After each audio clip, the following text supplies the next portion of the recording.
बच्चा बच्ची ठुला भएको छन्, त्यो हेरेको छ, त्यो हेरेको छ, तर आफ्नो अवस्था जहिले पनि उस्तै छ।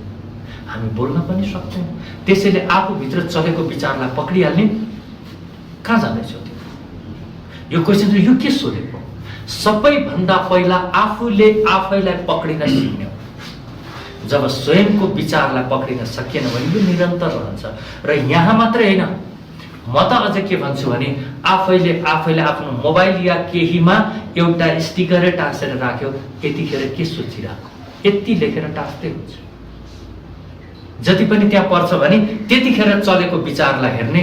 हामीहरूले विचार गरेका 70-80% विचारहरू सबै फाल्तुका विचार हुन्छन्, कुनै सरोकारको हुँदैन।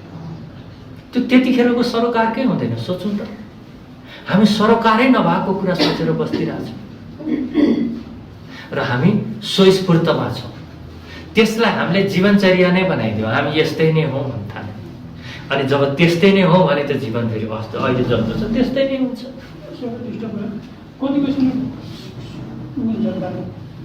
त्यसैले गर्दाखेरि यो आफूको विचारलाई हेर्नुहोस्। तपाईँले सही भन्नुभयो हो, सही पक्रिनु भयो हो, तपाईँले विचारलाई पक्रिन थाल्नुहोस्, तपाईँमा चाँडै नै परिवर्तन र तपाईँ योगा गर्दा पनि योगाकै अवस्था, जे गर्दा त्यो त्यतिखेरकै अवस्था।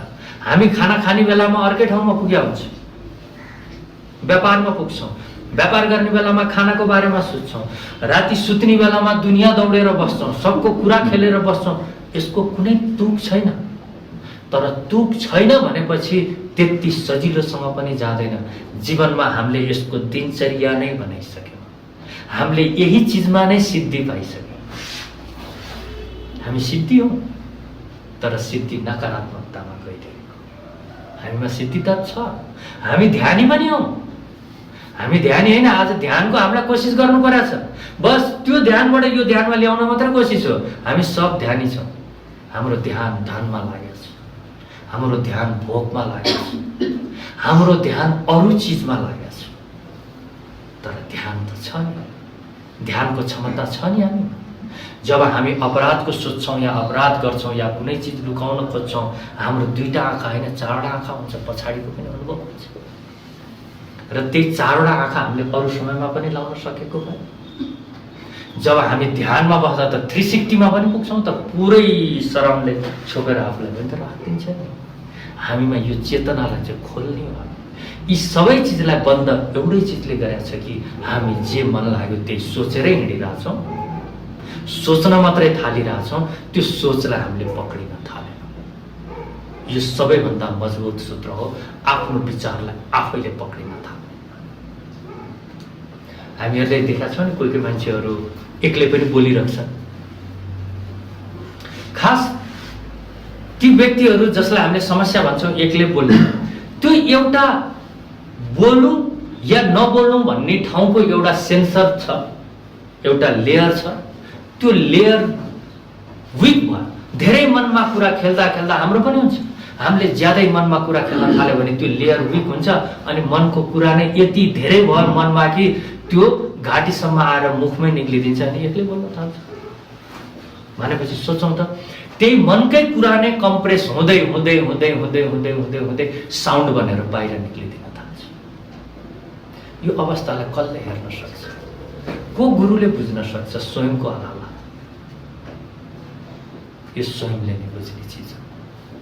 गुरुबाट हामीले राख्ने आशहरू अरू छन्। पहिला हामी सादा हुन त सिकौँ। हामी गुरुसँग सिक्न गएको नोटबुक र पेन छ भने त्यो लेखिसकेको नोटबुक लिएर गुरुबाट नजाउँ। त्यसलाई इरेज गर्ने कोसिस गरौँ, त्यसलाई सादा बनाऊ, ताकि त्यहाँ गएर अरू केही चिज जान्न सकौँ। त्यसैले तपाईँले भन्नुभएको अवस्था यो सबैको अवस्था हो र यही नै हाम्रो मुख्य टार्गेट हो। हामीले यसलाई जित्नुपर्छ।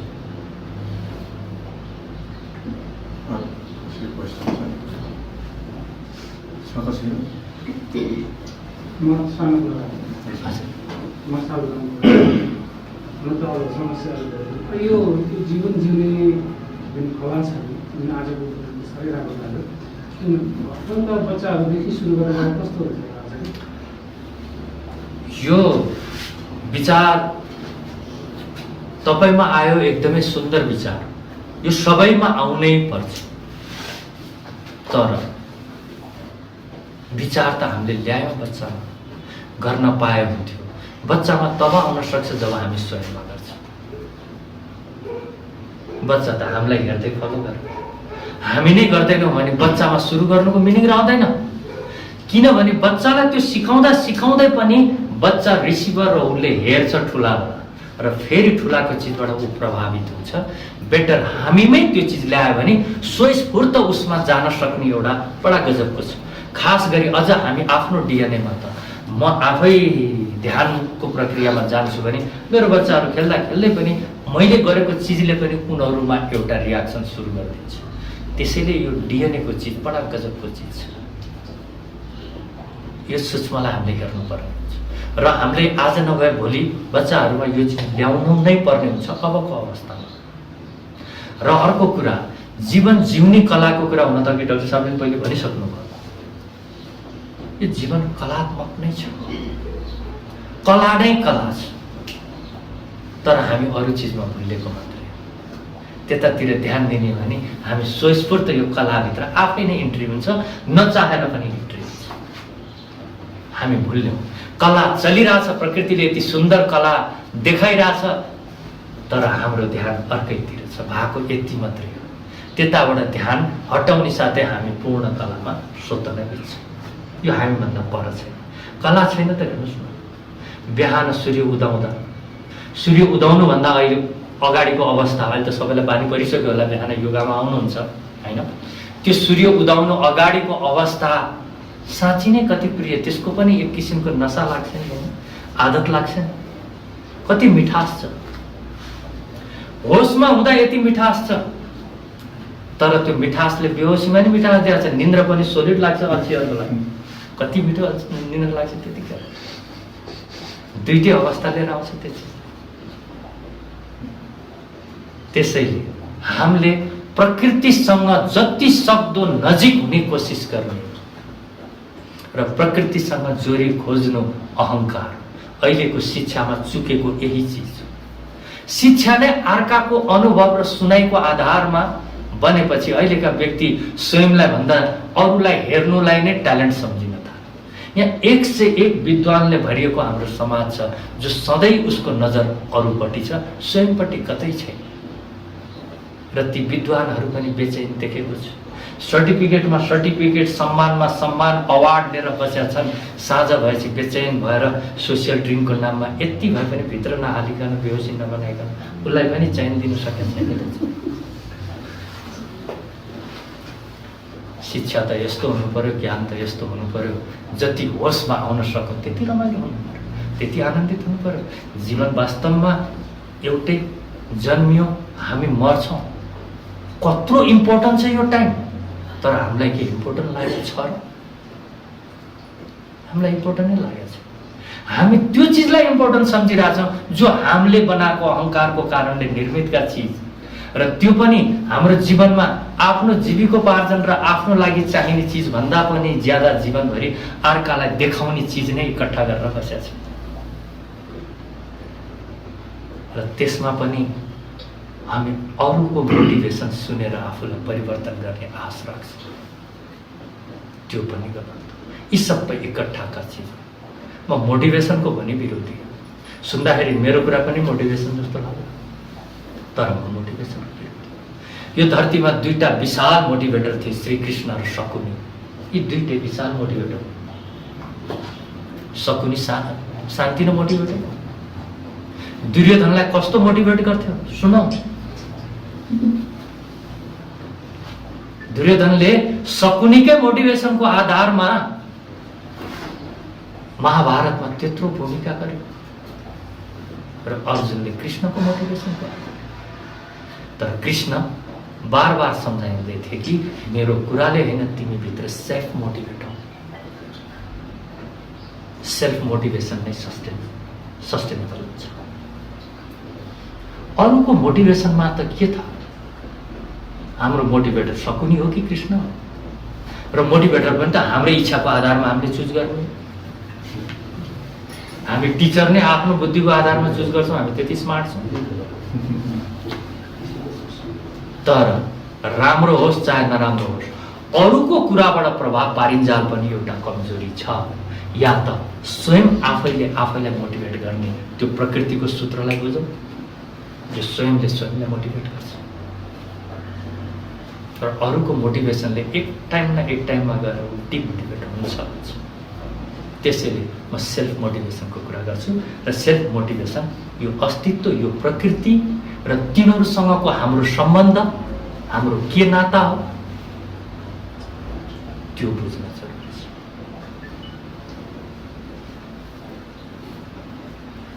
अरू के? अब म एउटा प्रश्न चाहिँ हजुरको विषयमा सोध्छु। मेरो विषयमा चाहिँ मैले सोधेँ होइन। अब हजुर छ नि पेसा त बिल्कुलै फरक होइन। पहिला त सिनेमा क्षेत्रमा जानुभयो, त्यसपछि गरेर त्यसपछि तपाईँलाई यो योगमा जाने, यस्तो ध्यानमा जाने कहाँबाट तपाईँलाई प्रेरित भयो भनौँ न? यो छुट्टै भयो नि तपाईँको पेसा त, कसरी यो योग ध्यानतिर तपाईँको मन गयो? म एउटा मैले थपिदिन्छु। हजुर, धेरै धेरै wonderful session, very good, thank you so much. तपाईँ जस्तो ग्ल्यामरस वर्ल्डमा बसेको मान्छे, तपाईँसँग फोटो खिचाउने मान्छे मरिहत्ते गर्छन्।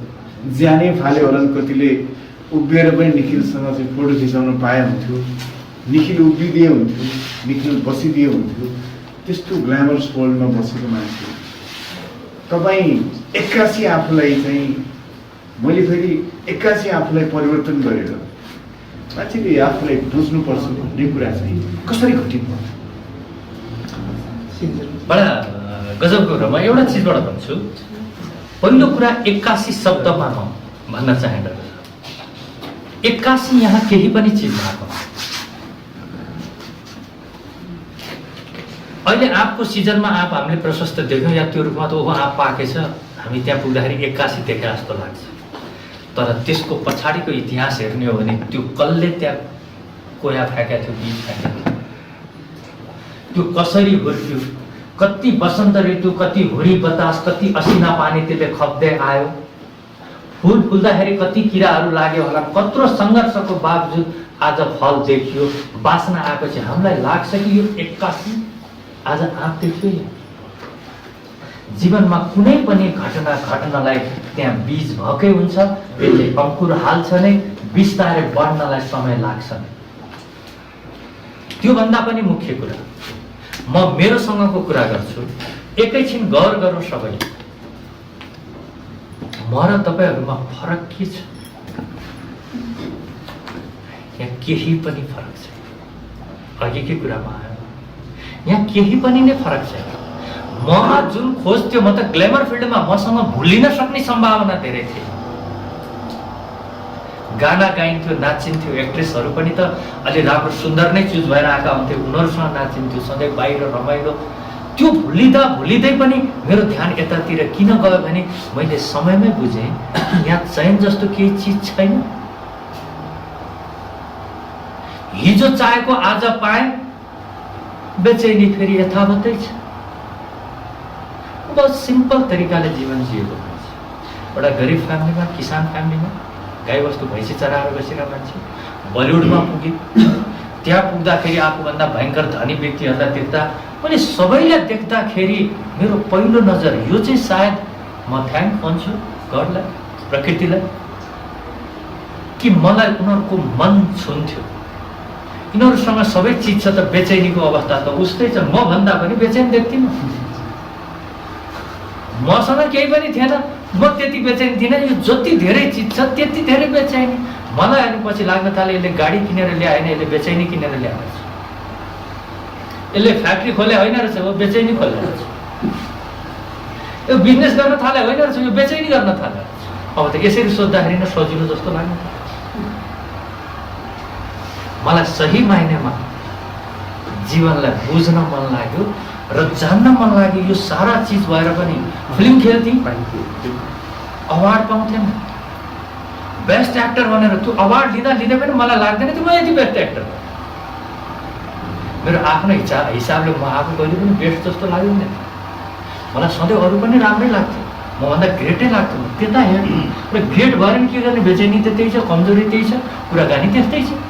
यहाँ भइ चाहिँ के रहेछ त, के चिजले सक्सेस र अनसक्सेसको चिज गरिरहेछ त। अनि हामीले सफलता सम्झेको पनि अलिकति सिस्टमेटिक असफलताले नै सफलता सम्झिरहेको छ।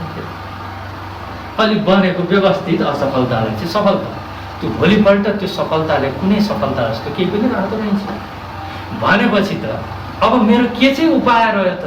थचक्क बसेर आफैसँग सोच्नु पर्ला या फेरि पनि हिरो बनेर अरूले निखिलजी म तपाईँको एकदम ठुलो फ्यान, एउटा फोटो लिन्छु, म यस्तो भन्दा त्यसैमा रमाउनुको पनि के अस्तित्व र? फेरि त्यसमा रमाउनुले पनि के गरिदियो? त्यो पीडा पनि फेरि घरै लिएर आइन्थ्यो।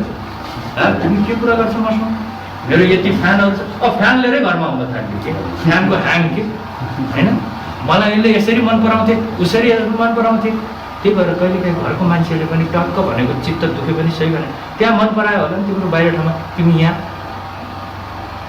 हामी यही भन्छौँ कि यस्तै किसिमको खेल चलखेलमा आफूलाई भुल्या छौँ, तर जीवनले यसरी भुल्लिन दिँदैन।